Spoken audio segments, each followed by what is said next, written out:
لله وكفى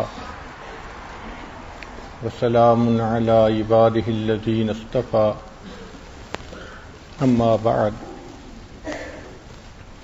أعوذ بالله من الشيطان الرجيم بسم الله الرحمن الرحيم هل جزاء الإحسان إلا الإحسان سبحان ربك رب العزة عما يصفون وسلام على المرسلين والحمد لله رب العالمين اللهم صل على سيدنا محمد وعلى آل سيدنا محمد وبارك وسلم.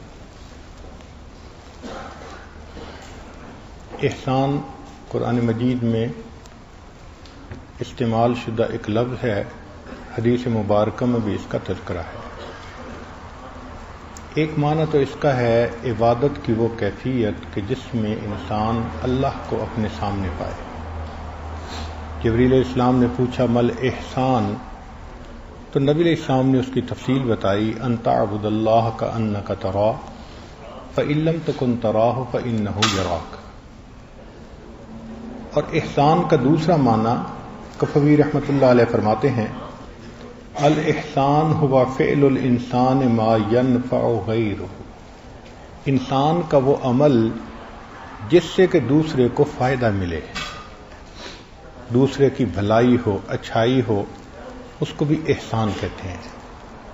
آج کی گفتگو کا انداز اسی احسان کے بارے میں ہے کہ ہر بندہ دوسرے کے ساتھ جو بھلائی کا معاملہ کرتا ہے اس کو احسان کہتے ہیں. اللہ رب العزت حقیقی محسن ہے، انہوں نے ساری مخلوق پر احسان فرمایا. الذی احسن کل شیء خلقہ، اور انسان کی یہ صفت ہے کہ جو احسان کرے انسان اس سے محبت کرتا ہے. آپ نے جانوروں کو دیکھا ہوگا، شیر درندہ ہے لیکن جو اس کو گوشت ڈالتا ہے، اس کا خیال رکھتا ہے، اس کے منہ میں بھی ہاتھ ڈال دیتا ہے تو شیر اسے کچھ نہیں کہتا. تو اگر درندے بھی اپنے محسن کا لحاظ رکھتے ہیں انسان تو پھر انسان ہے. چنانچہ حضرت علی رضی اللہ عنہ نے فرمایا الناس ابناء ما یحسنون، کہ جو احسان کیا جاتا ہے تو بندے اس کے بیٹے ہوتے ہیں. مثل مشہور ہے الانسان عبد الاحسان، انسان احسان کا بندہ ہوتا ہے. مسلم شریف کی روایت ہے، نبی علیہ السلام نے فرمایا ان اللہ کتب الاحسان علی کل شیء، اللہ نے لازم کر دیا ہر ایک کے اوپر احسان کو. قرآن مجید میں اللہ تعالیٰ فرماتے ہیں ان اللہ یأمر بالعدل والاحسان. قرآن مجید میں فرمایا وبالوالدین احسانا. تو بھلا کرنا یہ بھی احسان، اور مخالف کو، دشمن کو معاف کر دینا یہ بھی احسان. چنانچہ قرآن مجید میں فرمایا فاعف عنہم واصفح ان اللہ یحب المحسنین. تو دیکھو دشمن کو معاف کر دینا بھی احسان میں شامل ہے. اور عجیب بات، دین اسلام کی خوبصورتی دیکھیے، کیا دین فطرت ہے کہ زمین میں فساد نہ مچانا یہ بھی احسان ہے. کہ انسان اپنی نیوسینس ویلیو کو ختم کر دے، دوسرے کو تکلیف نہ دے، یہ بھی اس کا احسان ہے. چنانچہ قرآن مجید میں اللہ تعالیٰ ارشاد فرماتے ہیں وَلَا تُفْسِدُوا فِي الْأَرْضِ بَعْدَ إِصْلَاحِهَا وَادْعُوهُ خَوْفًا وَطَمَعًا إِنَّ رَحْمَتَ اللَّهِ قَرِيبٌ مِّنَ الْمُحْسِنِينَ. اس لیے انسان کو حکم ہے حجر سے، شجر سے، نباتات سے، جمادات سے، حیوانات سے اور انسانوں سے، ہر کسی سے بھلا کرے، ہر کسی کا بھلا. بخاری شریف کی روایت آپ نے کئی مرتبہ سنی ہوگی، بنی اسرائیل کی ایک زانیہ عورت پیاسے کتے کو پانی پلاتی ہے، فسقط ہو غفر اللہ لہا، جب اس نے پانی پلایا اللہ نے اس زانیہ عورت کی مغفرت فرما دی. تو جانور کے ساتھ بھلائی کرنے کا اتنا فائدہ، انسان تو پھر انسان ہے. ذوالنون مسیح رحمۃ اللہ علیہ فرماتے ہیں کہ میں نے ایک کافرہ عورت کو دیکھا، بوڑھی تھی، پرندوں کو دانے ڈال رہی تھی. میں نے کہا کہ تجھے کیا فائدہ، تو کافرہ ہے، تجھے اس پر کوئی اجر نہیں ملنا. کہنے لگے اس نے میری طرف دیکھا اور کہا کہ اچھا میرا معاملہ کسی اور کے ساتھ ہے، تیرے ساتھ نہیں، تجھ سے نہیں میں نے کوئی بدلہ لینا. کہتے ہیں جب میں حج کے لیے گیا تو میں نے دیکھا کہ وہ عورت بیت اللہ کے پاس بیٹھی ہوئی ہے. میں دیکھ کے حیران، میں نے کہا کہ تو تو کافرہ تھی.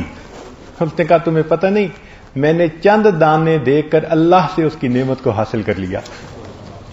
اللہ نے پرندوں کو دانا ڈالنے کے بدلے کافرہ کو اسلام کی نعمت عطا فرما دی. تو بھلا انسان کرے کسی زیرو کے ساتھ، چرند ہوں، پرند ہوں، حیوانات ہوں، ان کا بھی اللہ تعالی اجر اور بدلہ دیتے ہیں. انسان تو پھر اشرف المخلوقات ہے. چنانچہ نبی علیہ الصلوۃ والسلام نے ارشاد فرمایا، الا ادلک علی اکرم اخلاق الدنیا والآخرہ، کیا میں تمہیں نہ بتاؤں جو دنیا اور آخرت کے بہترین اخلاق ہیں. ان تصل ما قطعک، جو تجھ سے توڑے تو اس سے جوڑ. عام طور پہ تو یہی ہوتا ہے نا، جو ہمارے ساتھ اچھا ہوگا ہم اس کے ساتھ اچھے ہوں گے، بزنس کرتے ہیں ہم. شریعت نے کہا نہیں، یہ تجارت کرنے کی ضرورت نہیں ہے.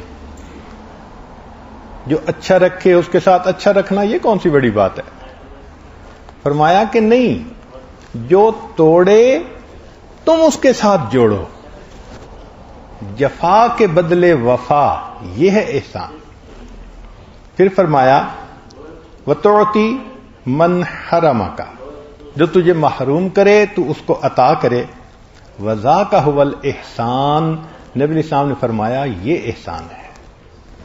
تو دیکھیں بائی نیم بتایا کہ جو تمہیں محروم کرے تم عطا کرو، جو جفا کرے تم وفا کرو، اس کا نام احسان ہے. ایک اور حدیث مبارکہ میں نبی علیہ السلام نے ارشاد فرمایا، یا ابا ہریرہ، اے ابو ہریرہ، کن ورعن تکن اعبد الناس، متقی بن جاؤ، گناہوں سے بچ جاؤ، تم سب سے زیادہ عبادت گزار بندے بن جاؤ گے. وکن قانعن تکن اشکر الناس، قناعت پسند بن جاؤ، تم سب سے زیادہ اللہ کا شکر ادا کرنے والے بن جاؤ گے. وَأَحِبَّ لِلنَّاسِ مَا تُحِبُّ لِنَفْسِكَ تَكُن مُؤْمِنًا، اور جو اپنے لیے پسند کرتے ہو دوسروں کے لیے وہی پسند کرو، تم مومن بن جاؤ گے. وَأَحْسِنْ جِوَارَ مَنْ جَارَكَ تَكُن مُسْلِمًا، اور اگر پڑوسی کے پڑوس کو اچھی طرح نبھاؤ تو تم اچھے مسلمان بن جاؤ گے. قرآن مجید میں اللہ تعالیٰ فرماتے ہیں، هل جزاء الاحسان الا الاحسان، کیا احسان کا بدلہ احسان کے سوا اور کیا ہو سکتا ہے. تو مفسرین نے لکھا کہ احسان سے مراد بندے کا کلمہ پڑھنا، اور اللہ کی طرف سے احسان کا معاملہ کہ اللہ نے اس کے بدلے جنت عطا کر دینی ہے. یعنی جو بندہ کلمہ پڑھے گا اللہ تعالیٰ اس کلمے کے بدلے اس کو جنت عطا فرمائیں گے. یہ کلمہ اتنی بڑی نعمت ہے. امام ربانی مجدد ثانی رحمۃ اللہ علیہ اپنے مکتوبات پہ لکھتے ہیں، بہت ہی حیران کن بات ہے. فرماتے ہیں کہ ایک مرتبہ کلمہ پڑھنے پر اللہ تعالیٰ ساری مخلوق کی مغفرت فرما دیں تو بھی گنجائش رکھتا ہے. ایک مرتبہ کلمہ پڑھنے پر اللہ ساری انسانیت کی مغفرت فرما دیں تو بھی گنجائش رکھتا ہے. اللہ کے ہاں اس کا ایسا مقام ہے. چنانچہ اللہ نے ہمارے ساتھ بھلا کیا، ہمیں صحت دی، نعمتیں دی، ہم تو احسانات میں ڈوبے ہوئے ہیں. اب ہمیں بھی چاہیے کہ ہم اس کے بدلے اللہ کی بندگی کریں. قارون کو جیسے کہا گیا تھا نا احسن کما احسن اللہ الیک، تو احسان کا بدلہ ہم کیا دے سکتے ہیں؟ ہم اللہ کے سامنے بندگی کا اظہار کریں، اس کے سامنے سر جھکائیں، عاجزی کریں، اس کی عظمتوں کو بیان کریں، اس سے محبت کریں، وہ ہمارا محسن ہے. یہ بندے کی طرف سے ایک عمل ہو سکتا ہے. شریعت کی خوبصورتی دیکھیے کہ جہاں معاملہ دو کے درمیان ہو تو شریعت ایک کو کہتی ہے اس کا خیال رکھو، دوسرے کو کہتی ہے پہلے کا خیال رکھو. یہ اصول بنا دیا، کیونکہ شریعت کو بے حس انسان پسند نہیں ہے. کچھ لوگ ہوتے ہیں نا بے حس ہوتے ہیں، کسی کے ساتھ کیا بیتے پرواہ نہیں ہوتی، کوئی روتا پھرے پرواہ نہیں ہوتی، کوئی بیمار ہو پرواہ نہیں ہوتی، ان کو اپنے آپ سے غرض ہوتی ہے، اپنے آپ میں مست ہوتے ہیں. شریعت ایسے انسان کو پسند نہیں کرتی. تو غور کیجئے کہ شریعت ایک کو کہتی ہے کہ دوسرے کے ساتھ اچھائی کرو، اور دوسرے کو کہتی ہے کہ پہلے کی اچھائی کا بدلہ اچھائی کے ساتھ دو، تاکہ دونوں طرف سے اچھائی کا معاملہ ہو. ذرا سنیے، والدین کو کہا کہ بچوں کی بہترین کفالت کرو، تعلیم دو، تربیت دو، پرورش کرو، ان سے محبت کرو.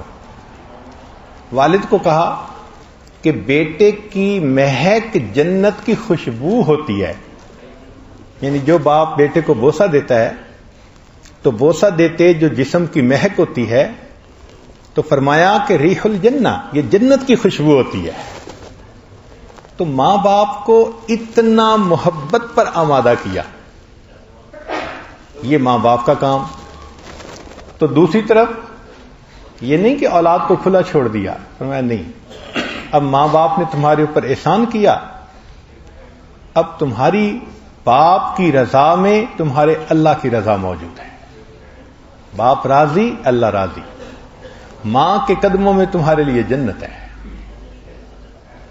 وہ کافر بھی ہوں تو بھی تم ان کے ساتھ بھلائی کا معاملہ کرو.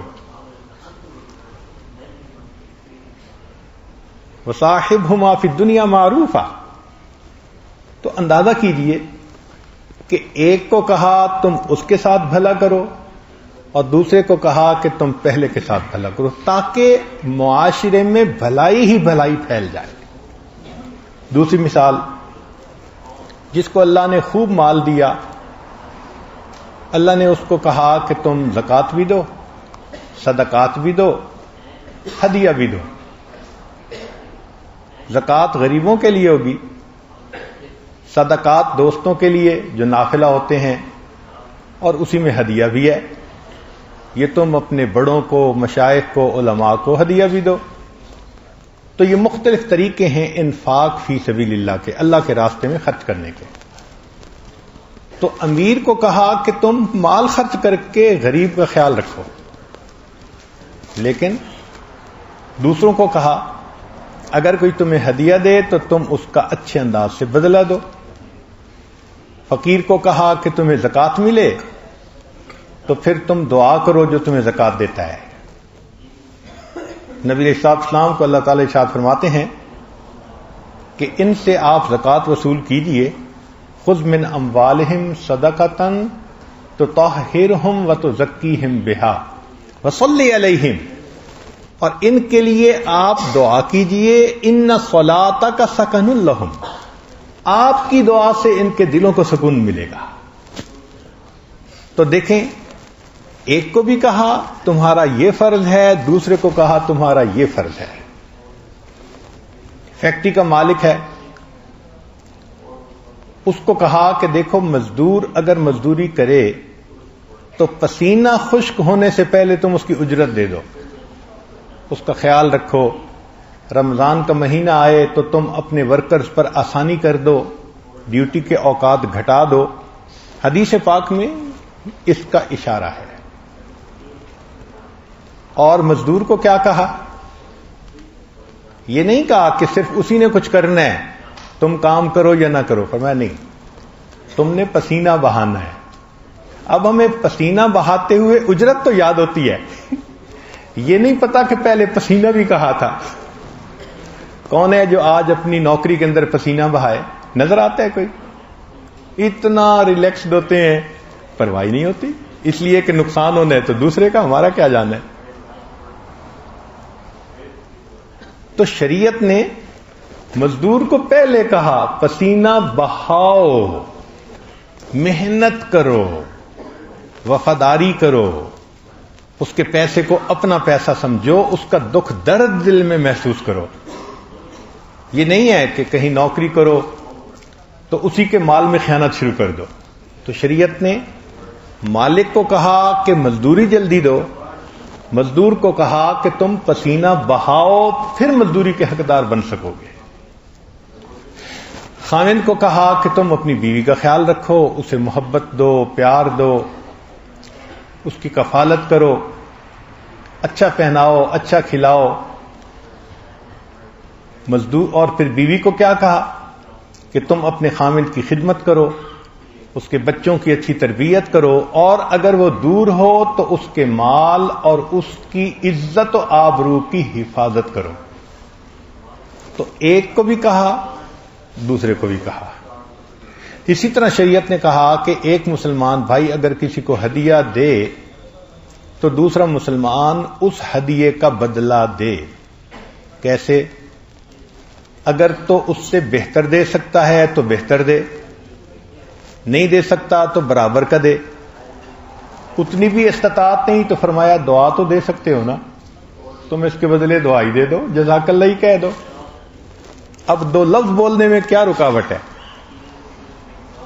مگر انسان احساس تو کرے نا۔ کئی مرتبہ ایسے ہوتا ہے کہ احسان کرنے والا کر رہا ہوتا ہے، دوسرا مانتا ہی نہیں ہے۔ ہم نے اپنی زندگی میں ایک مثال دیکھی، ایک بھائی تھا بڑا، اس کے 4 بھائی تھے، 2 بہنیں تھیں، اچھی جاب تھی، لکھ پڑھ گیا تھا۔ اس نے یہ نیت کر لی کہ میرے والد چلے گئے، اب میں والد بن کے اپنے بھائی بہنوں کا خیال رکھوں گا۔ اس نے کمایا، اس نے بڑے ایک بھائی کی شادی کی، اپنی نہیں کی پہلے، پھر دوسرے بھائی کی شادی کی، پھر تیسرے کی پھر چوتھے کی، پھر دونوں بہنوں کی۔ اب بتائیں کہ 5 شادیوں کو نبھانا کوئی آسان کام تو نہیں نا، کتنی ایفرٹ کرنی پڑی ہوگی، کتنا محنت کر کے کمانا پڑا ہوگا۔ سارا کر کے جب اس کی اپنی شادی کا وقت آیا تو اس کی عمر 40 سال ہو گئی تھی۔ اب اس نے اپنی شادی کی، نتیجہ کیا ہوا کہ شادی کرنے کے بعد 5 ایک طرف، یہ اکیلا ایک طرف۔ وہ 5 احسان مانتے کہ اس نے ہمیں پالا پوسا، الٹا دشمن بن گئے۔ آنسوؤں سے آ کے میرے سامنے رونے لگا کہ جن بھائی بہنوں کی خاطر میں نے اتنی قربانی دی، آج مجھ سے بات کرنا گوارا نہیں کرتے۔ تو انسان بہت مطلبی ہے، اس کے اندر بہت زیادہ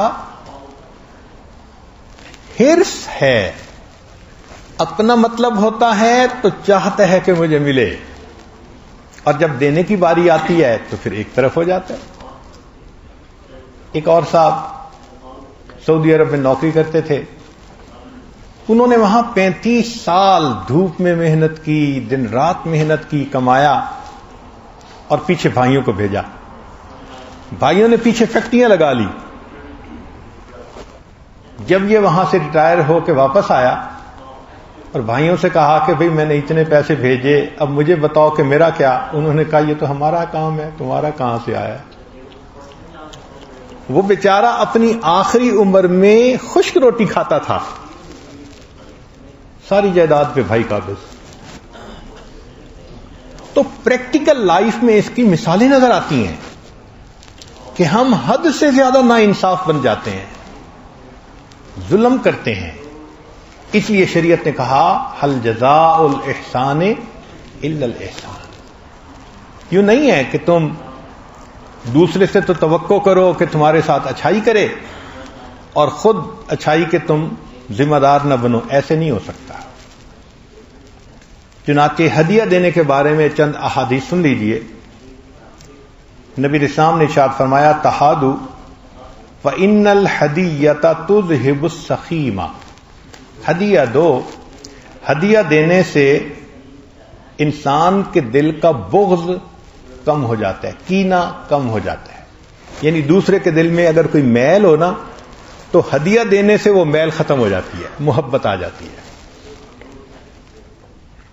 اس لیے ایک حدیث میں فرمایا تحادوا فإن الحدیۃ تذہب وحر الصدر، جو سینے کی گھٹن ہوتی ہے نا کسی کے بارے میں، وہ ختم کر دیتا ہے ہدیہ. عائشہ رضی اللہ تعالیٰ نے فرماتی ہیں کہ نبی علیہ السلام نے ارشاد فرمایا تحادوا تحاببوا، اور علی اللہ نے روایت کی تحادوا تحابوا، کہ ہدیہ دو، ہدیے سے محبت بڑھتی ہے.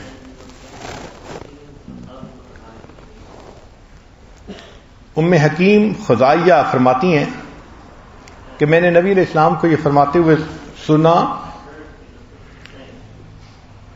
تحادوا فإنها تضاعف الحب وتذهب بالغوائل، کہ ہدیہ دو یہ محبت کو بڑھا دیتا ہے اور سینے کے اندر جو نفرت ہوتی ہے اس کو مٹا دیتا ہے.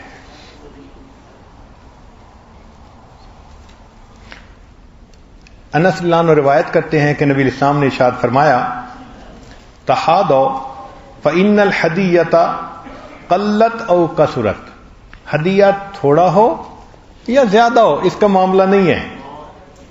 تذہب السخیمہ وتورث المودہ، یہ کینے کو ختم کر دیتا ہے اور محبت کو پیدا کر دیتا ہے. تو ہدیے میں ضروری نہیں ہوتا کہ بہت کوئی قیمتی چیز ہو، چھوٹی بھی ہو مگر وہ ایک ٹوکن آف لو ہوتا ہے، اور ٹوکن آف لو دوسرے کے بندے میں محبت کا اثر پیدا کر دیتا ہے. عطا خراسانی نبی علیہ السلام کا قول نقل کرتے ہیں کہ آپس میں مصافحہ کیا کرو، اس سے کینہ دور ہوتا ہے، اور باہم ہدیہ دے کر محبت پیدا کرو، اس سے بغض دور ہوتا ہے. اب ایک بھائی کو تو شریعت نے کہا کہ ہدیہ دو، دوسرے بھائی کو کیا کہا وہ بھی سنیے کہ نبی علیہ السلام نے فرمایا ان الحدیۃ رزق من اللہ، رزق ہدیہ اللہ کی طرف رزق ہوتا ہے. فمن اہدی لہ شیء،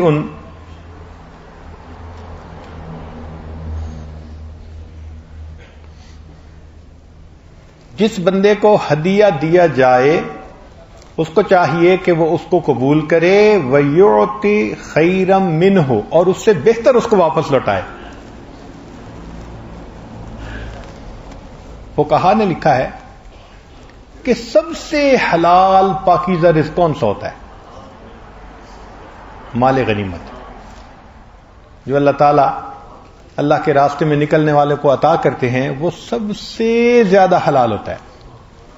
پھر اس کے بعد جو ہدیہ ملتا ہے وہ سب سے زیادہ پاکیزہ رزق ہوتا ہے.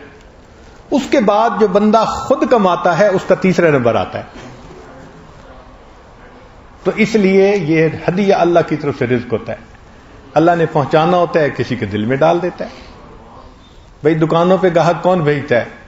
اللہ بھیجتا ہے نا. تو اسی طرح علماء طلباء ان کے پاس ہدیہ کون بھیجتا ہے؟ اللہ بھیجتا ہے. کوئی کسی کو کان کے پکڑتے نہیں لے آتا، اللہ دل میں ڈالتا ہے. آنے والے آتے بھی ہیں، محبت کا بھی اظہار کرتے ہیں، ہدیہ بھی پیش کرتے ہیں. تو یہ اللہ کی طرف سے رزق ہوتا ہے. چنانچہ رسول اللہ صلی اللہ علیہ وسلم کے بارے میں حدیث مبارکہ ہے کہ یقبل الحدیۃ وایو، کہ نبی علیہ السلام ہدیہ قبول کرتے تھے اور اس کا بدلہ دیا کرتے تھے. سید عائشہ رضی اللہ عنہا فرماتی ہیں کہ نبی علیہ السلام نے ارشاد فرمایا من اولا معروفا فلیکافئ بہ، کہ جس بندے کو ہدیہ ملے اس کو چاہیے کہ اس کو کمپنسیٹ کرے، وَمَن لَّمْ يَسْتَطِعْ، اور جس کی استطاعت نہ ہو، فَل يَذْكُرْهُ فَمَن ذَكَرَهُ فَقَدْ شَكَرَهُ، وہ اس کا تذکرہ کرے، جس نے اس کا تذکرہ کیا اس نے شکر ادا کر دیا۔ تو اول تو ہدیے کا بدلہ دینا چاہیے، استطاعت نہ ہو تو پھر دعا کرنی چاہیے، لوگوں میں تعریف کرنی چاہیے اس بندے کی۔ تو دیکھیں، شریعت نے ایک بھائی کو ہدیہ دینے کے لیے کہا اور دوسرے کو شکریہ ادا کرنا، واپس بہتر چیز لوٹانا اور اس کا اچھے الفاظ میں تذکرہ کرنا، اس کا حکم دیا۔ اس سے کیا ہوتا ہے کہ انسانوں کے دلوں میں محبتیں بڑھتی ہیں، نفرتیں ختم ہوتی ہیں، کینہ ختم ہوتا ہے، اور اللہ رب العزت دونوں کے دلوں میں محبت کے رشتے کو مضبوط کر دیتے ہیں۔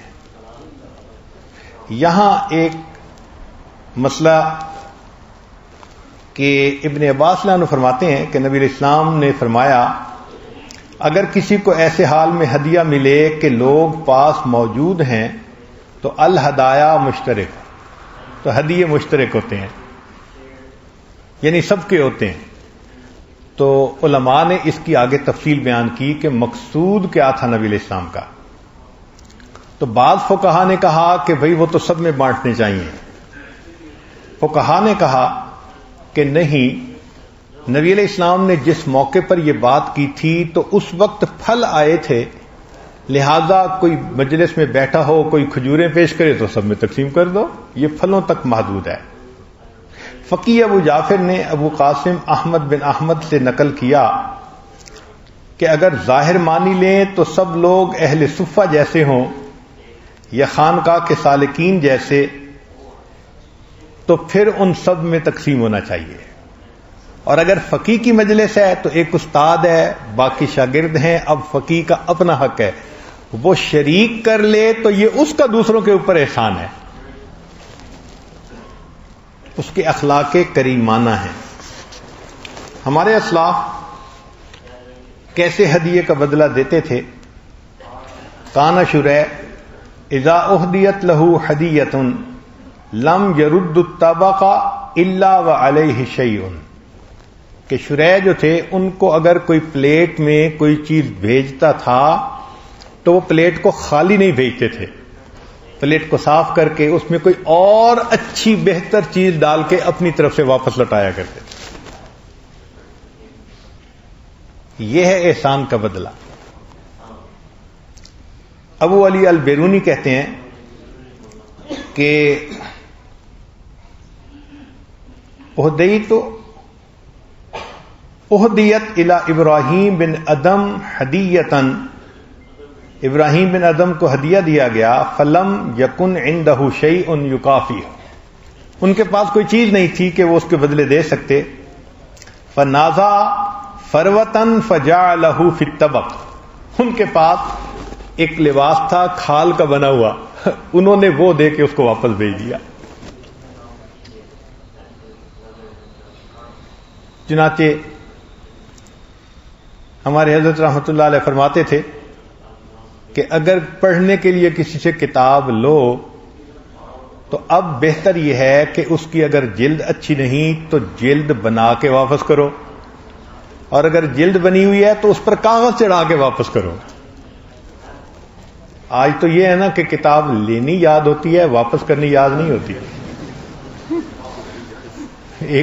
ایک عالم تھے، وہ فرمایا کرتے تھے کہ بے وقوف انسان وہ جو کسی کو کتاب پڑھنے کے لیے دے دے، بے وقوف انسان وہ جو پڑھنے کے لیے کتاب کسی کو دے دے، اور اس سے بڑا وہ جو پڑھنے کے لیے لے اور پھر واپس کر دے۔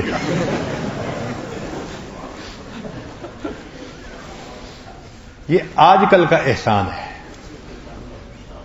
شریعت نے کہا نہیں، کتاب لیتے ہو یہ نہ ہو کہ اس کے اوپر نشان لگاؤ، اس کے صفحے پھاڑ دو، اس کو بچوں کے حوالے کر دو، نہیں، یہ ایک امانت ہے، اس کو صاف ستھرا رکھو، اور واپس دیتے ہوئے اگر اس کے اوپر جلد پرانی ہے تو نئی کر دو، اگر جلد ہے تو اس کے اوپر کاغذ چڑھا کر اچھی کنڈیشن کے واپس کرو کہ اس کا دل خوش ہو جائے۔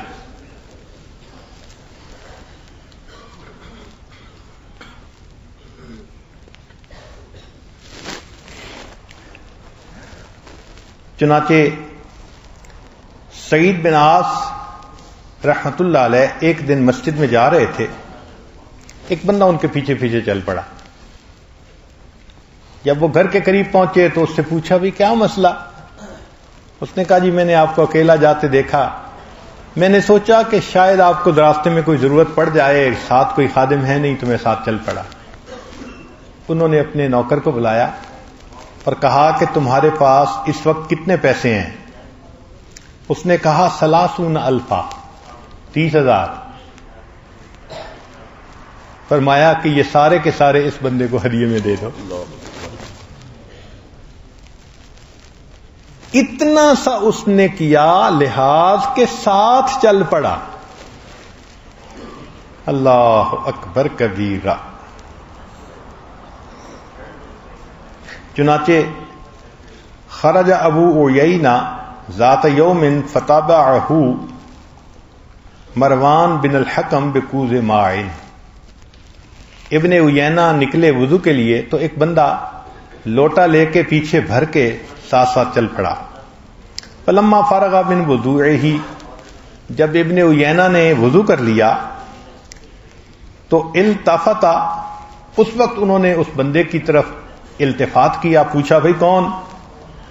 فاذا ہوا رجل قائم، بندے کو کھڑے ہوئے دیکھا۔ قال ما حاجتک، بھئی آپ کی کیا ضرورت ہے، کیا حاجت ہے؟ اس نے کہا کہ جئتک بکوز من ماء، میں آپ کے پیچھے پانی کا لوٹا بھر کے لایا ہوں۔ قال سبحان اللہ، چنانچہ انہوں نے سبحان اللہ پڑھا۔ فَأَمَرَهُ ب300 جریب، انہوں نے 300 جریب اس کو دے دی اس کے بدلے، صرف پانی کا لوٹا بھر کے آیا۔ اس پہ ذرا غور کرنے کی بات ہے کہ اتنا سا بھی کوئی اگر کرے تو اس کا بھی اگر لحاظ ہمارے حضرات اتنا کرتے تھے، آج تو بڑے بڑے کام ہوتے ہیں انسان اس کا لحاظ نہیں کرتا۔ احسان کی مختلف شکلیں ہیں، ایک ہے ہدیہ دینا، ایک ہے کسی کو قرض حسنہ کی ضرورت ہے تو قرض حسنہ دینا، ایک کوئی مصیبت میں پھنسا ہوا ہے اس کو مصیبت میں نکالنے کے لیے اس کی مدد کرنا، ایک ہے کسی کی سفارش کر دینا اچھے کام میں، اس کا کام اٹکا ہوا ہے، یہ بھی احسان ہے، ایک ہے کسی کی خدمت کرنا، یہ بھی احسان، کفالت کرنا یہ بھی احسان، کسی کی مہمان نوازی کرنا یہ بھی احسان ہے، کسی کو علم پڑھانا، تربیت دینا یہ بھی احسان، مانگنے والے کو بیٹی کا رشتہ دینا یہ بھی احسان۔ اللہ اکبر۔ تو اس کا مطلب کیا ہوا کہ سسر کا احسان ہوتا ہے کہ اس نے درخواست کو قبول کیا ہوتا ہے، اور آج کل الٹا معاملہ ہے، داماد احسان جتلاتا ہے کہ میرا احسان کہ میں نے آپ کی بیٹی کو رکھا ہوتا ہے۔ حالت دیکھو۔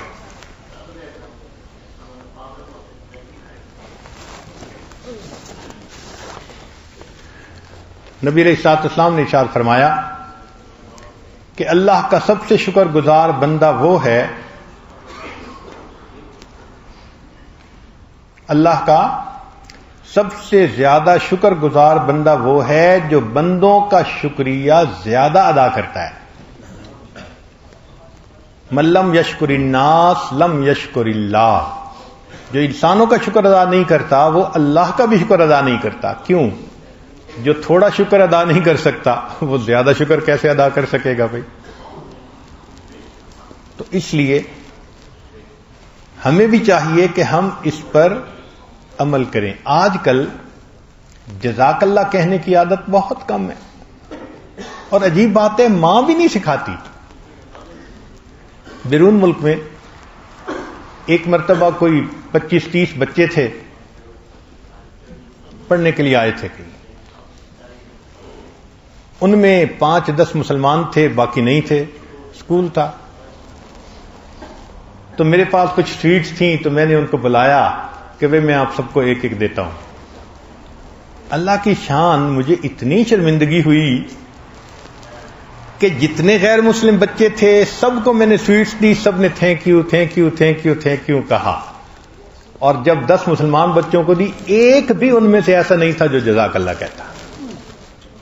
حیران رہا، یا اللہ، اس کا مطلب یہ کہ کافر مسلمانوں کے اس امر پر اتنا عمل کرتے ہیں، اور مسلمان ماؤں کی یہ حال کہ اپنے بچے کو تھینک یو بھی نہیں سکھاتی، جزاک اللہ بھی نہیں سکھاتی۔ لینے دینے میں آپ دیکھیں کتنی چیزیں ہوتی ہیں، ایک پانی کا گلاس بھر کے لاتا ہے، چپ کر کے لے لیتے ہیں، جزاک اللہ کہنا یاد نہیں ہوتا۔ اس کا مطلب یہ کہ ہماری گھٹی میں ہی نہیں پڑی یہ چیز کہ احسان کا ہم بدلہ دیں۔ اسی طرح پلیز کا لفظ کہنا ایک مصیبت، کسی مسلمان کی زبان سے تھوڑا ہی سنیں گے اس لفظ کو، آتا ہی نہیں۔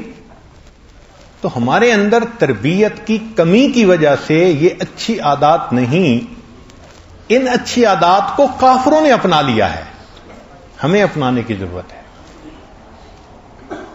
تو جزاک اللہ کہنا، بارک اللہ کہنا، کوئی جزاک اللہ کہے تو وَإِيَّاكَ آگے کہنا، کوئی نعمت ملے اس پر الحمدللہ کہنا، اس کو عادت بنانا چاہیے۔ ہمارے اوپر جن کے احسانات ہیں ان کی بھی تفصیل سن لیں۔ سب سے پہلے تو اللہ کا احسان ہے،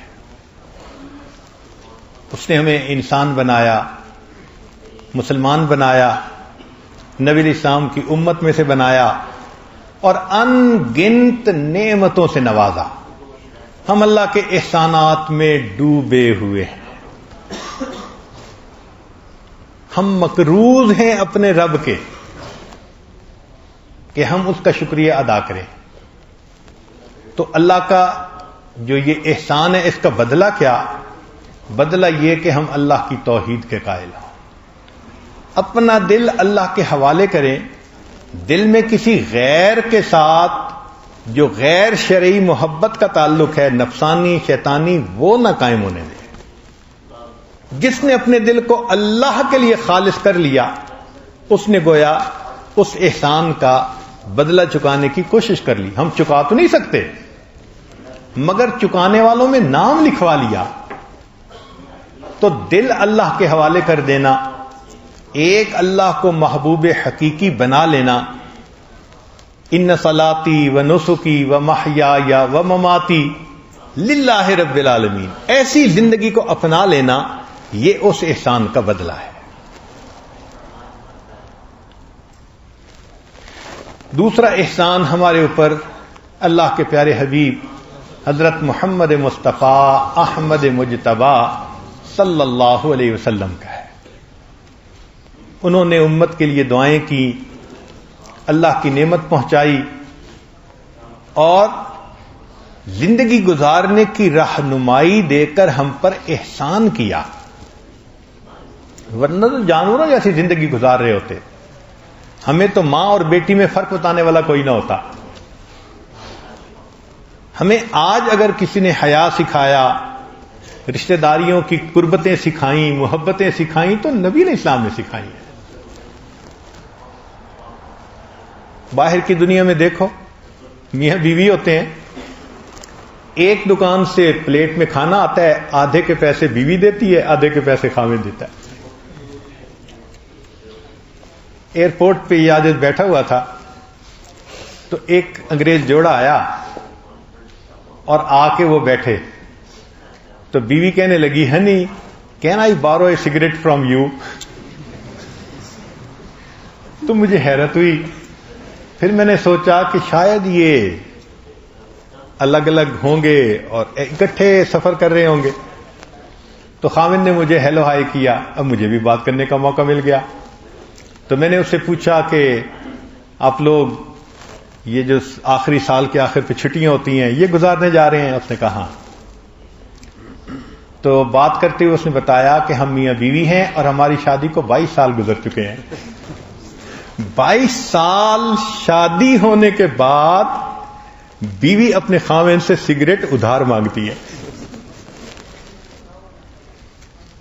اور یہاں جو آپس میں محبتیں ہوتی ہیں، کہیں خاوند اپنا سب کچھ بیوی پہ لٹاتا ہے، کہیں بیوی اپنے خاوند کو ہدیہ دیتی ہے، محبتیں دیتی ہے۔ ایک مرتبہ ہمیں نیو یارک سے کیلیفورنیا جانا تھا، ہم دو دوست تھے، دوسرے ایک عالم تھے، تو ہم ایئرپورٹ پر پہنچے ٹکٹ خریدنے کے لیے۔ ہم نے کہا جی ہمیں آپ 2 ٹکٹ بنا کے دیں، تو وہاں ایک انگریز لڑکی بیٹھی ہوئی تھی، اس نے ٹکٹ بنا کے تو پھر کہا کہ جی اس کے اتنے پیسے ہیں۔ تو جیسے ہی سنا کہ اتنے پیسے ہیں، میں نے فوراً جیب میں ہاتھ ڈالا کہ میں دیتا ہوں، اور انہوں نے جیب میں ہاتھ ڈالا کہ میں دیتا ہوں۔ اب وہ میرا ہاتھ پکڑ رہے ہیں کہ مجھے دینے دیں، میں ان کا ہاتھ پکڑ رہا ہوں، ہمیں پتہ نہیں تھا اس کا۔ جب لڑکی کی طرف پیسے بڑھائے تو اس نے پین رکھ دیا اور پیچھے ہٹ کے بیٹھ گئی، کہنے لگی کہ یہ وجہ ہے کہ میں تم لوگوں سے محبت کرتی ہوں۔ تو میں حیران ہوا، میں نے پوچھا کیا مطلب؟ کہنے لگی کہ میرے پاس ہزاروں لوگ ٹکٹیں خریدنے آتے ہیں، خاوند الگ پیمنٹ کرتا ہے، بیوی الگ پیمنٹ کرتی ہے، جہاں 2 مسلمان آتے ہیں میں یہ نظارہ دیکھتی ہوں کہ ایک بھی دینا چاہتا ہے، دوسرا بھی دینا چاہتا ہے، ایک دوسرے کو روک رہے ہوتے ہیں۔ یہ محبتیں جو مجھے آپ میں نظر آتی ہیں، اس وجہ سے میں مسلمانوں سے محبت کرتی ہوں۔ شریعت ایسی خوبصورت ہے، اللہ اکبر کبیرہ۔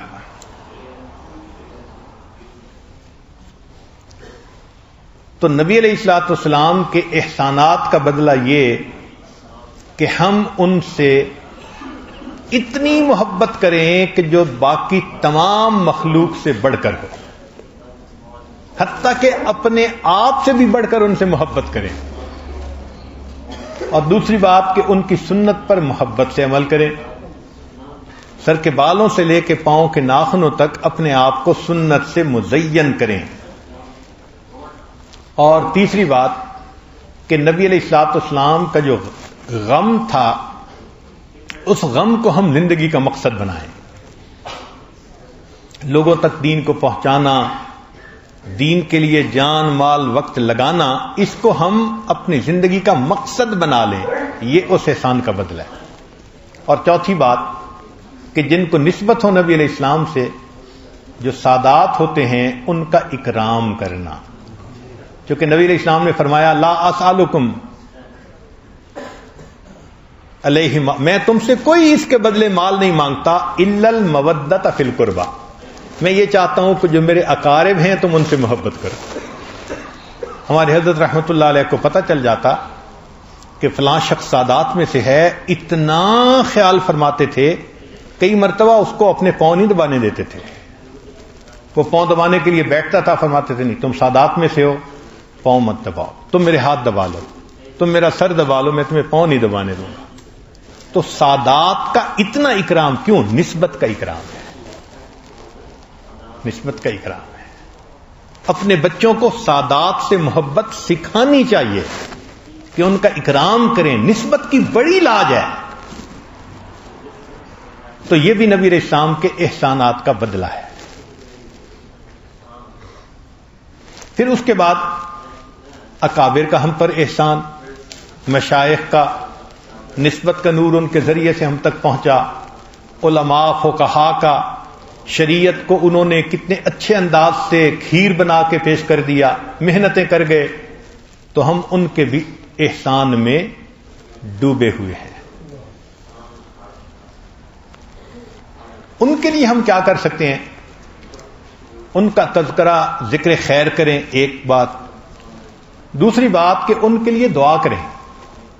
چنانچہ صاحب مشکات نے لکھا ہے، جب انہوں نے مشکات شریف لکھی، حالانکہ وہ شافعی مسلک کے تھے، تو وہ فرماتے ہیں کہ میں نے اپنے روات میں امام اعظم ابو حنیفہ سے کوئی حدیث نقل نہیں کی، لیکن ان راویوں پر انہوں نے حالات پر جب کتاب لکھی تو امام ابو حنیفہ کا نام شامل کیا۔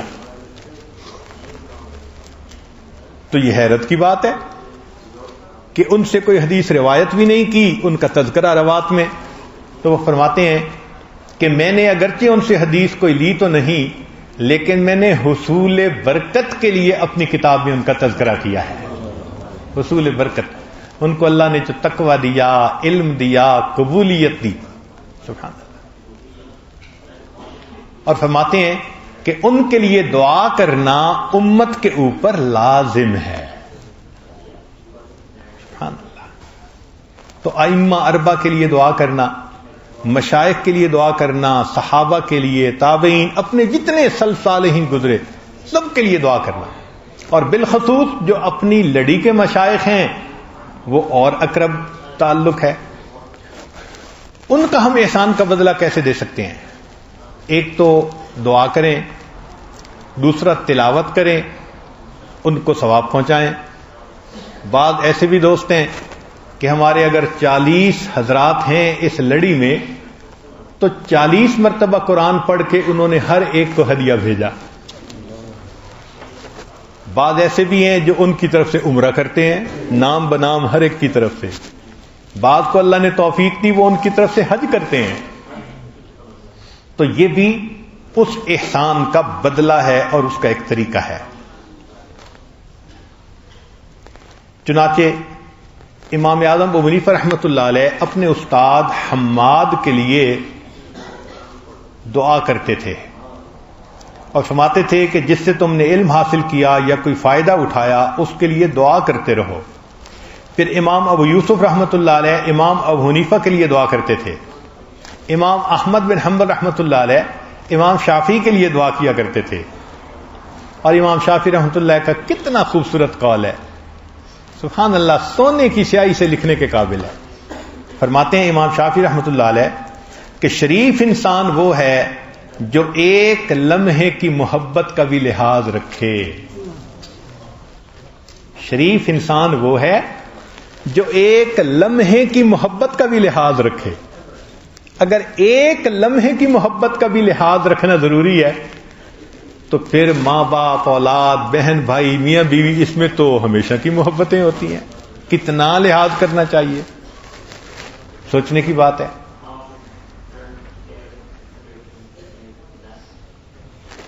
پھر والدین کا احسان اولاد پر ہوتا ہے، ان کے لیے دعا کرے اور ان کی خدمت کرے. ساس سسر کا رشتہ ماں باپ کا رشتہ ہوتا ہے شریعت کے نزدیک، تو ان کو بھی دعاؤں میں شامل کرے. بہن بھائی ایک دوسرے کے ساتھ صلہ رحمی بھی کریں اور ایک دوسرے کے لیے دعا بھی کریں.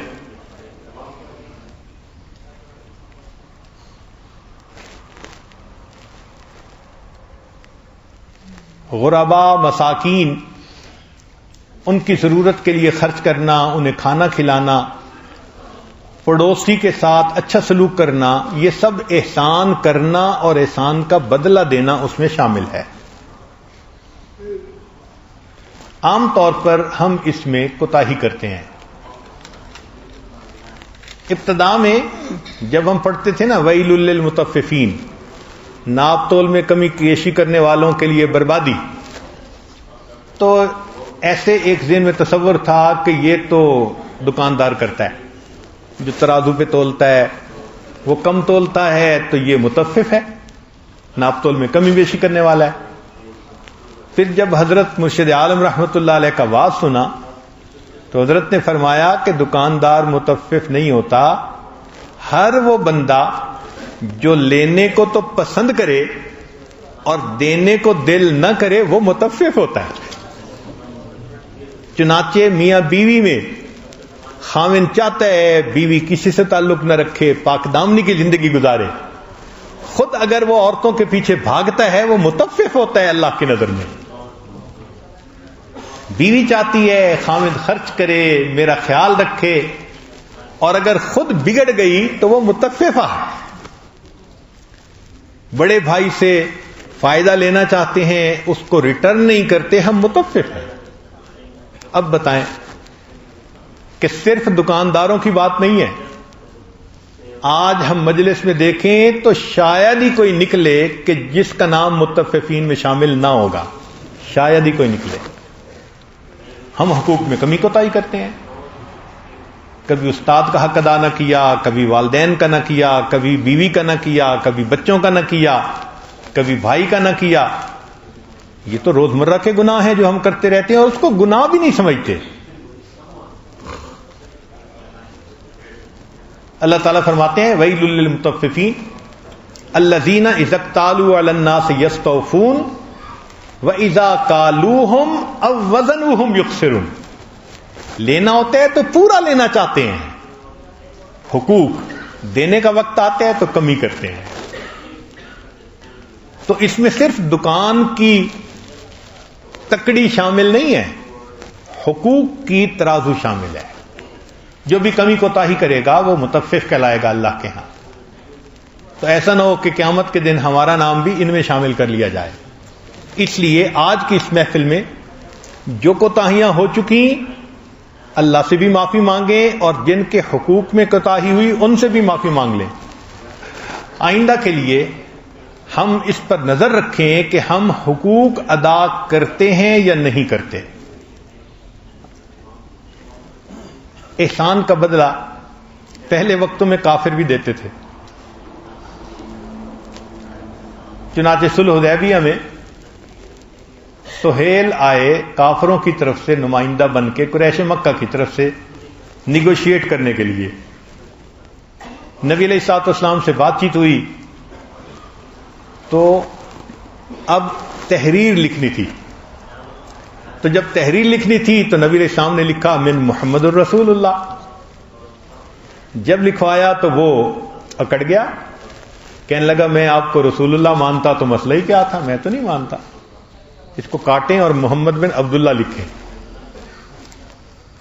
اب صدیق اکبر موجود تھے، وہ تو عاشق صادق تھے. ان کو یہ بات اتنی بری لگی کہ میرے آقا کے نام کے ساتھ رسول اللہ لکھا ہوئے، یہ کہتے کاٹ دو. تو غصے میں آ کے انہوں نے کہا سہیل جا تو حبل کی شرمگاہ کو چاٹ. اتنی سخت بات کر دی. تو سہیل آگے سے کہتا ہے ابو بکر کچھ عرصہ پہلے تو نے میرے اوپر ایک احسان کیا تھا، اگر نہ کیا ہوتا میں تجھے جواب دیتا. ایک کافر وہ بھی احسان کا لحاظ کر رہا ہے. ہم اگر مسلمان ہو کے احسان کا لحاظ نہیں کرتے، ہماری مسلمانی کس درجے کی مسلمانی. نبی علیہ الصلوۃ والسلام کتنا لحاظ فرماتے تھے، ذرا سنیے. حدیث مبارکہ میں ہے کہ نجاشی نے مسلمانوں کی طرفداری کی، ان کا لحاظ رکھا جب حبشہ کی طرف ہجرت مسلمانوں نے کی تھی. ایک مرتبہ نجاشی کا وفد آیا نبی علیہ السلام کی خدمت میں. اب اس وفد کی خدمت صحابہ جب کرنے لگے تو نبی علیہ السلام بھی کھڑے ہو کے ان کی خدمت کرنے لگے. قتادہ رضی اللہ عنہ کہتے ہیں قدیمہ وفد النجاشی علی النبی صلی اللہ علیہ وسلم. جب نجاشی کا وفد نبی علیہ السلام کی خدمت میں آیا فقام یخدمہم بنفسہ، نبی علیہ السلام بنفس نفیس اس وفد کی خود خدمت کرنے لگے. فقلنا، ہم نے کہا نحن نکفیک، اے اللہ کے وسلم ہم کافی ہیں خدمت کرنے کے لیے. یا رسول اللہ، اے اللہ کے وسلم. قال، نبی السلام نے فرمایا انہم کانوا لاصحابنا مکرمین، کہ جب ہجرت کر کے ہمارے ساتھی گئے تھے ان لوگوں نے ان کا اکرام کیا تھا، اب ان لوگوں کی خدمت میں میں خود بھی شامل ہوں گا. اللہ اکبر کبیرہ. عجیب. نبی علیہ الصلوۃ والسلام دیکھو احسان کا بدلہ کیسے چکاتے تھے.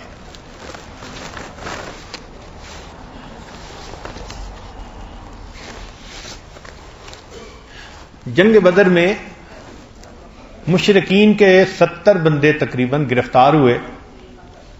اب قریش مکہ کو فکر تھی کہ ہم ان کی جان کیسے بچائیں. تو انہوں نے سوچا کوئی بندہ بھیجیں کہ جس کی بات یہ مان لے. تو ایک قریش مکہ میں سے سردار تھا جس کا نام مطعم تھا. اس نے نبی علیہ السلام پر احسان کیا تھا.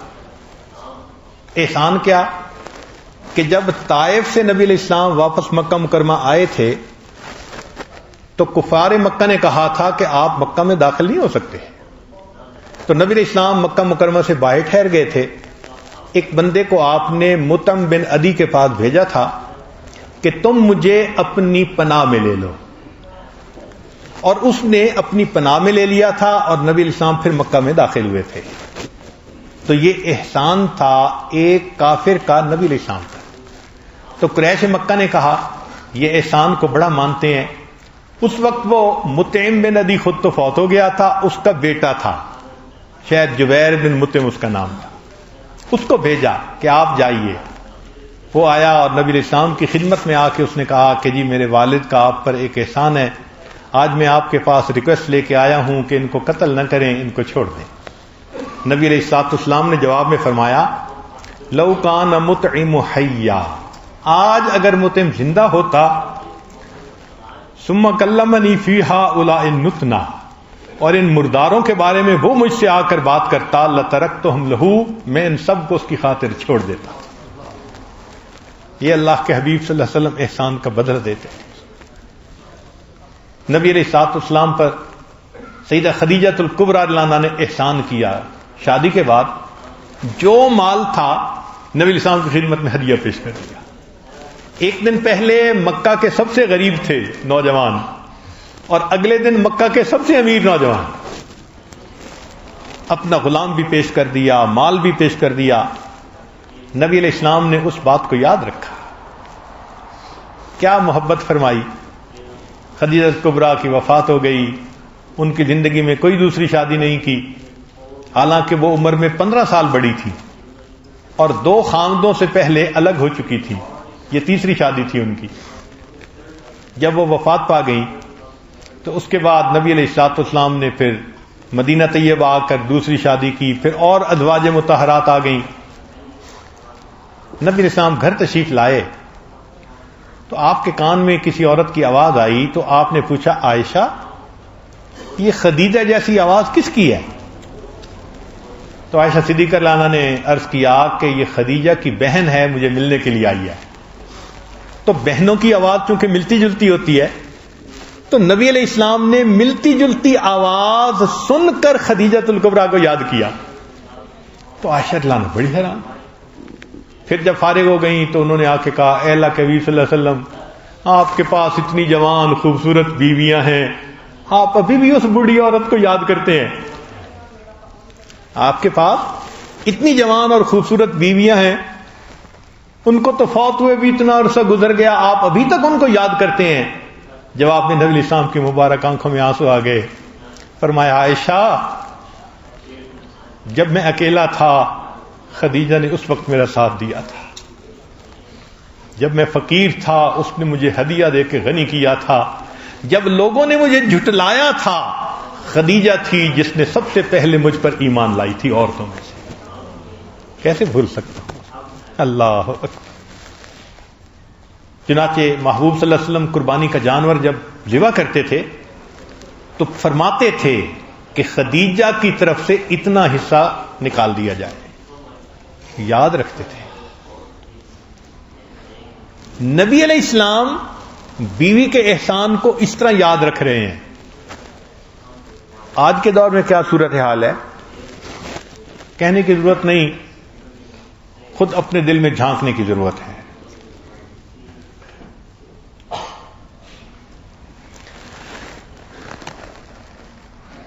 ہمارے سلف صالحین مرتے دم تک لحاظ رکھتے تھے اس کا، بلکہ حضرت رحمت اللہ علیہ تو اپنا ایک واقعہ سنایا کرتے تھے اور ہنستے بھی تھے، اور فرماتے تھے کہ ہمارے سلفین تو مرنے کے بعد بھی خیال رکھتے ہیں، ہنساتے تھے. پھر اپنا واقعہ سنایا حضرت مرشد عالم رحمت اللہ علیہ نے. فرمانے لگے کہ جب ابتدا میں مجھے حضرت صدیقی رحمت اللہ علیہ نے اجازت خلافت دی تو جوانی کی عمر تھی، میں سارا دن ذکر میں مشغول رہتا تھا. اب جو بندہ سارا دن ذکر مراقبہ کرے تو پیسہ کہاں سے آئے؟ تو تنگی تھی. اللہ تعالی رزق بھیج دیتے تھے ہدیے کی شکل میں، اسی سے کام چلتا تھا. اب مہمان بہت ہوتے تھے، سیکھنے والے، خرچ کرنے کے لیے کچھ ہوتا نہیں تھا تو ہاتھ ذرا تنگ ہی ہوتا تھا. فرماتے ہیں کہ ایسے میں ایک آدمی میرے حضرت سے بیعت تھا، میرے ساتھ بھی اچھا تعلق تھا اس کا، اس کا بیٹا بیعت ہوا اور وہ نوجوان میرے زیادہ قریب ہو گیا. ایک دن وہ نوجوان آیا اور اس نے ایک اچھی بڑی رقم مجھے ہدیہ کے طور پہ پیش کی. میں نے ابتدا میں تو اس کو نہ کی. وہ رونے لگ گیا کہ جی میرے ہدیے کو واپس نہ کریں. میں نے جب اس کی آنکھوں میں آنسو دیکھے تو میں نے کہا کہ میں آپ سے کیسے ہدیہ لوں. اس نے کہا جی یہ میرا الگ مال ہے جو باپ نے مجھے الگ کر کے دیا ہے, میرا اختیار ہے میں جہاں خرچ کروں. تو جب اس نے تفصیل بتائی تو میں نے اس کا ہدیہ قبول کر لیا اور اسے مہمانوں پہ خرچ کر دیا. اب اللہ کی شان دیکھیں کہ کچھ عرصے کے بعد والد گرامی کو پتہ چلا کہ بیٹے نے تو مال خرچ کر دیا, تو وہ تو بیٹے سے بھی بڑا غصے ہوا اور غصے ہو کر وہ کہنے لگا کہ اچھا میں ان سے بھی بات کرتا ہوں. حضرت سمجھنے لگے کہ وہ میرے پاس آیا اور کہنے لگا آپ نے میرے بیٹے سے مال لے لیا, یہ کیا وہ کیا, بہت ہی روکھی قسم کی باتیں کی اس نے, اور آپ پیسے واپس کریں. حضرت سمجھنے لگے میں بڑا پریشان کہ میرے پاس تو اتنے رقم نہیں تھی کہ میں اس کو واپس کرتا. اس وقت ابھی وہ فتوحات کا دروازہ نہیں کھلا تھا. جو دور ہم نے حضرت کا دیکھا ہے وہ تو فتوحات کے ایسے دروازے کھلے تھے. اس کرسی پر بیٹھ کر عرض کر رہا ہوں کہ حضرت اگر چاہتے کہ سونے اور چاندی کی اینٹوں سے میں اللہ کا گھر مسجد بنا دوں تو وہ بنا پاتے تھے. اتنا اللہ نے فتوحات کے دروازے کھول دیے. لیکن یہ ابتدا کا دور تھا, مکی دور سمجھ لیں. اب وہ کہنے لگا جی مجھے پیسے واپس کریں, جھگڑا کرنے لگا. حضرت نے فرمایا بھئی ابھی میرے پاس تو نہیں ہے. تو وہ ناراض ہو کے چلا گیا. حضرت رحمت اللہ علیہ فرماتے ہیں کہ میں نے ارادہ کیا کہ میں خانوال جاؤں حضرت صدیقی رحمت اللہ علیہ کے پاس. چنانچہ میں نے سفر کیا اور میں خانوال پہنچ گیا. جب خانوال پہنچا حضرت صدیقی رحمت اللہ علیہ کے پاس بیٹھا تو اللہ کی شان کہ اس بندے کو بھی پتہ چل گیا تھا کہ خانوال گئے ہیں, وہ بھی پیچھے سے آ گیا. اب جب پیچھے آیا تو میں نے اس کو دیکھا وضو کرتے ہوئے تو میں سمجھ گیا آج میرے شیخ کو شکایت لگے گی, مگر میں کر بھی کچھ نہیں سکتا تھا. خیر وہ بندہ آیا اور اس نے آ کے حضرت خواجہ معین صدیقی رحمت اللہ علیہ کو شکایت لگائی. انہوں نے میرے بیٹے کو قریب کر لیا, اس سے پیسے لے لیے, مجھے پیسے واپس دلائیں. حضرت صدیقی رحمت اللہ نے اس کی بات سنی اور پھر فرمایا کہ بھئی میں مسکین پور شریف ابھی جا رہا ہوں, سفر کی تیاری ہے, تو میں سفر سے واپس آؤں گا تو میں اس بارے میں کچھ آپ کو بتاؤں گا. وہ کہنے لگا ٹھیک. پھر حضرت صدیقی رحمت اللہ نے حضرت مرشد عالم رحمت اللہ علیہ کو بلایا اور ان سے بات پوچھی تو حضرت نے صورتحال بتائی. حضرت صدیقی رحمت اللہ علیہ خاموش ہو گئے. رقم زیادہ تھی, بڑی تھی. پوچھا کہ میں مسکین پور شریف جا رہا ہوں, آپ نے اگر ساتھ آنا ہو. حضرت سبحان لگے کہ میں نے کہا حضرت سبحان اللہ مائی پلیئر, میں تو ابھی ساتھ حاضر ہوں. چنانچہ یہ پورا قافلہ وہاں پہنچا. جب وہاں پہنچا تو حضرت خواجہ عبد المالک صدیقی رحمت اللہ علیہ مزار شریف پر مراقبے کے لیے گئے. اب ذرا ایک بات پہلے سن لیجئے کہ اس سے کچھ عرصہ پہلے حضرت مرشد عالم رحمت اللہ علیہ کو اللہ نے بہت مال عطا فرمایا. حضرت مرشد عالم رحمت اللہ نے سوچا کہ کیوں نہ میں اس مال کا بہترین مصرف دیکھوں, اچھا خرچ کروں. تو حضرت مرشد عالم رحمت اللہ علیہ مسکین پور شریف حضرت خواجہ فضل علی کچھ رحمت اللہ کی خدمت میں حاضر ہوئے اور ان کو وہ پورا مال دے کر عرض کیا کہ حضرت میری طرف سے آپ یہ ہدیہ قبول کر لیجئے, حج فرما لیجئے, حج کا خرچہ. تو حضرت خواجہ فضل علی کچھ رحمت اللہ علیہ نے جواب میں کہا میں کالا کتا. یہ حضرت قریشی کا جواب ہے. آگے سے فرمایا میں کالا کتا اس پاک دیس کو جا کر کیسے ناپاک کروں گا. میں کالا کتا اس پاک دیس کو جا کر کیسے ناپاک کروں گا؟ پھر فرمایا کہ میرے کچھ عذر ایسے ہیں کہ میں ابھی نہیں جا سکتا، یہ آپ لے لیجئے میری طرف سے، آپ حج کر لیجئے۔ تو حضرت نے وہ لوٹا دیا، مگر پیش تو کیا گیا تھا نا ہدیہ۔ اب یہ واقعہ بہت پہلے گزر چکا تھا۔ جب حضرت خواجہ عبداللہ صدیقی رحمۃ اللہ علیہ وہاں پہنچے تو حضرت کے مزار پہ حاضر ہوئے، مراقبہ کیا، اور مراقبہ کر کے آئے، کہنے لگے غلام حبیب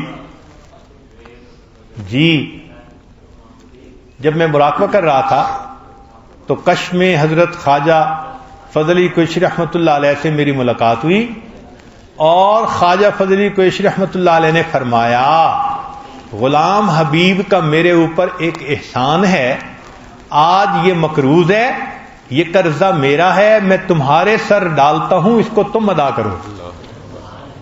تو حضرت صدیق رحمۃ اللہ نے فرمایا کہ آپ اپنے قرضے کو بھول جائیں، تمہارا قرضہ میں ادا کروں گا۔ تو حضرت سنا کے کہتے تھے کہ ہمارے مشائخ دنیا میں ہی احسان کا بدلہ نہیں دیتے، جانے کے بعد بھی بدلہ دے دیا کرتے ہیں۔ اللہ اکبر کبیرہ، اللہ اکبر کبیرہ۔ احسان کا بدلہ دینا یہ خلق ان میں انتہا درجے کا ہوتا ہے۔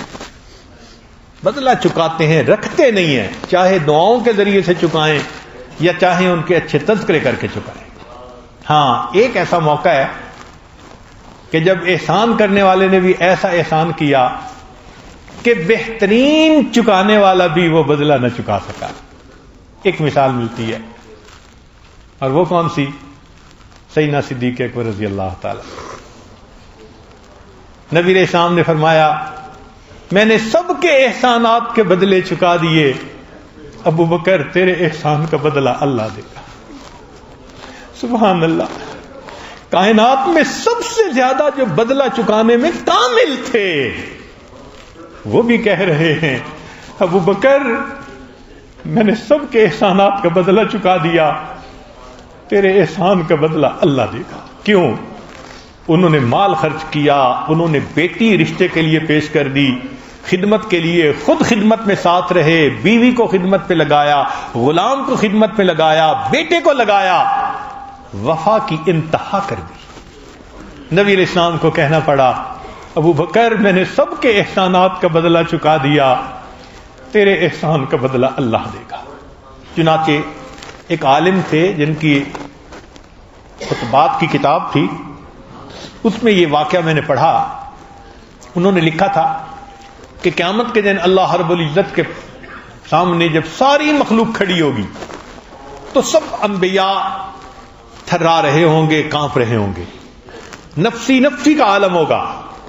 لوگ آدم علیہ السلام کے پاس جائیں گے، پھر ابراہیم علیہ السلام، پھر عیسیٰ علیہ السلام، موسیٰ علیہ السلام، حتیٰ کہ نبی علیہ السلام کی خدمت میں عرض کریں گے کہ آپ اللہ کی بارگاہ میں عرض کیجئے کہ اللہ تعالی ہمارا حساب شروع کر دے، یہ گرمی یہ ہم سے اب برداشت نہیں ہو پائے۔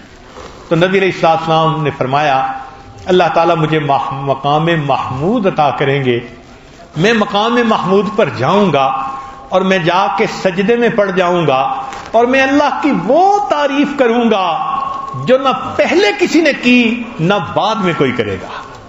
میں اللہ کی ایسی عظمت بیان کروں گا اور میں اللہ کے سامنے روؤں گا۔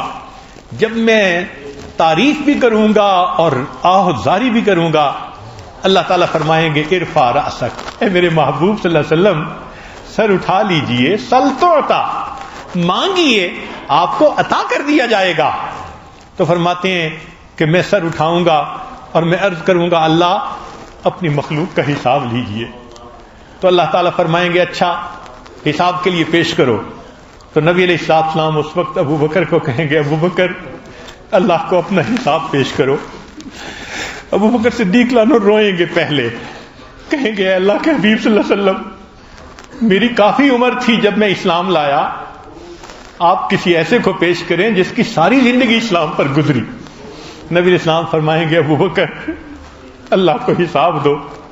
جب محبوب صلی اللہ علیہ وسلم پھر فرمائیں گے تو ابو بکر صدیق قدم آگے بڑھائیں گے اور وہ بھی اللہ رب العزت کے حبیب کی طرح سجدے میں سر ڈال دیں گے اور رونا شروع کر دیں گے.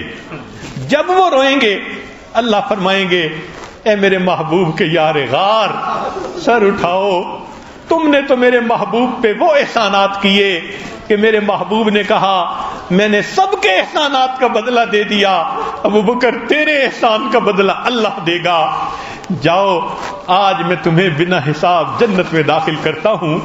تو علماء نے لکھا ہے کہ اس بات پر اللہ کو اتنی خوشی ہوگی کہ اللہ کا سارا جلال اس کے جمال میں تبدیل ہو جائے گا اور باقی مخلوق کا حساب اللہ جمال کے ساتھ عطا.